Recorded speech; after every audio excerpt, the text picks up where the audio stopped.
She thought it was just another shift, another long day serving people who barely noticed her. But that evening, when she took a small, trembling hand in hers, everything changed. The music started, and for the first time, someone saw her not as a waitress, not as a color, but as a human being. Across the room, a billionaire father watched, silent, unmoving, as his son began to dance. What happened next shattered the walls of privilege, pride, and prejudice, and left everyone asking one haunting question: who truly needs saving? For Jasmine, every morning began the same. The hum of the city, the rush of footsteps, the smell of coffee brewing in the diner before sunrise.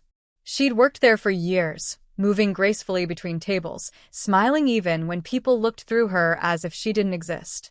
Being a black waitress in an upscale restaurant meant learning to swallow words, to stay invisible, to serve without being seen. But beneath that quiet patience was a woman with dreams, of finishing school, of owning a small bakery where kindness mattered more than money.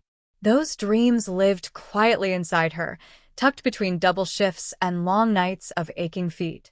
That Friday evening, the restaurant buzzed with unusual energy. A billionaire philanthropist, a man whose name carried weight and headlines, had reserved the entire hall for a private dinner.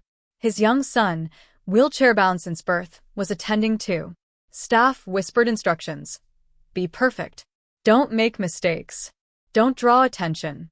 Jasmine simply nodded and tightened her apron. She'd served powerful people before, men who tipped well but never looked her in the eye. But tonight felt different. There was a strange heaviness in the air, something unspoken, as if the world was holding its breath. She didn't know it yet, but before the night ended, one small act of kindness would challenge everything: privilege, pride, and the quiet prejudices people pretend not to see.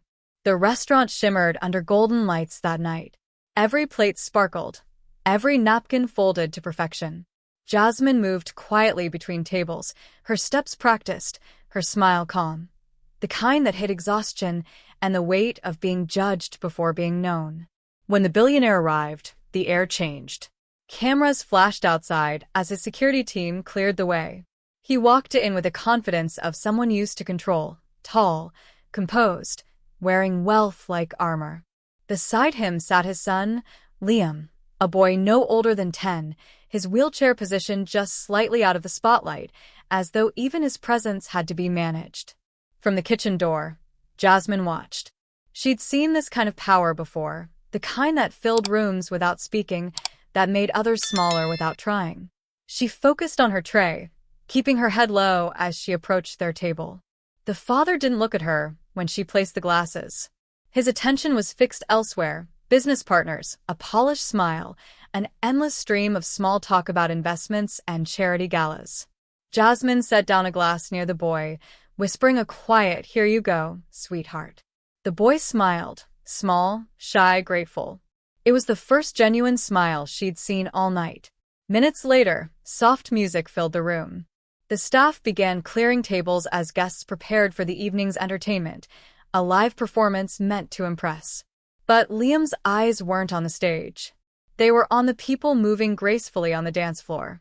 He reached out, hesitant, trying to mimic their rhythm with his hands. No one noticed, not even his father. Everyone was too busy being seen. Jasmine paused mid-step, watching him. Something about that moment struck her, a child yearning for something simple, something pure. Then, without thinking, she did something she wasn't supposed to. She set her tray aside, walked toward Liam, and knelt beside him. The room fell into a low hum of whispers. A waitress, interrupting the billionaire's table? Cameras still lingered. Guests exchanged curious glances. But Jasmine didn't care.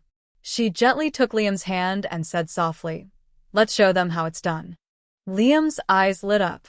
She began to move slowly, guiding his hands in rhythm, letting him feel the beat through motion, through joy. For a moment, the world disappeared. No wealth, no race, no pity. Just music and two souls who understood what it meant to be unseen. But not everyone saw beauty in it. The maitre d' froze in place, panic washing over his face. The manager rushed forward, whispering frantically, "Jasmine, step back. You're out of line." The billionaire looked up at last, his expression unreadable, a mix of confusion, irritation, and something else, something softer he couldn't quite name. The whispers grew louder. "Who does she think she is? She's touching the boy. Someone stop her." Jasmine stood her ground, guiding Liam's hands as the music swelled. But inside, her heart pounded. She knew she could lose her job, maybe worse. Yet, in that moment, fear didn't matter. What mattered was the boy's laughter. Light, unguarded, free. Then came the silence. The music ended.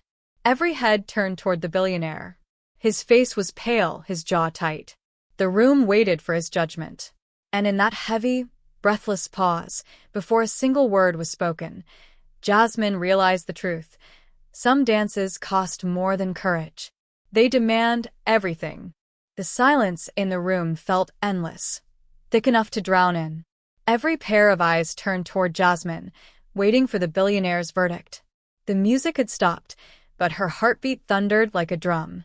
She could feel the weight of every whisper, every stare pressing down on her, 1,000 unspoken judgments wrapped in one quiet moment. The manager was already apologizing on her behalf. "Sir, I'm terribly sorry. She didn't mean..." But the billionaire lifted a hand, silencing him. His gaze fixed on Jasmine, steady, cold, unreadable. Then, slowly, he rose from his seat. Jasmine's breath caught. For a fleeting second, she thought she saw anger, the kind she'd seen before, from customers who believed kindness had boundaries. She straightened, ready to face it, ready for whatever humiliation might come next. But then, his eyes shifted to his son. Liam's face was glowing, his small hands still moving as if the music hadn't stopped. His laughter filled the silence, like sunlight breaking through clouds. And something cracked inside the man. His lips trembled, eyes wetting with a truth he'd buried under years of wealth and pride. He looked at Jasmine again, not as a server, not as a stranger, but as someone who had given his child a piece of freedom he'd never been able to buy. He took a step closer. The crowd leaned in. But instead of rebuke, he did something no one expected. He knelt beside his son, his voice breaking as he whispered, "Can you teach me too?" Gasps rippled through the room. The billionaire, the man who owned half the city, was asking a black waitress to teach him how to dance. For the first time, the stares around them changed, confusion giving way to awe, judgment melting into quiet shame. And as Jasmine reached out, taking both their hands, a single thought echoed in her mind, one she'd carry forever. Sometimes, it takes the most privileged to fall silent for the truth to finally be heard. The room never went back to what it was before. The music started again, but this time it felt different, softer, more human. Guests who once whispered in judgment now watched in silence as Jasmine, the billionaire, and his son moved together in a circle of quiet grace. It wasn't a perfect dance, it didn't have to be. It was real, raw, and healing. When the song ended, the billionaire stood, placing his hand gently on Jasmine's shoulder. No words were spoken, but his eyes said what his pride never had. "Thank you." Then, for the first time, he turned to the staff and guests and simply said, This is what kindness looks like." By the next morning, a video of the dance had spread across social media. A billionaire, a waitress, and a boy who couldn't walk, teaching the world how empathy moves without sound. Some praised it as beautiful. Others asked the harder questions.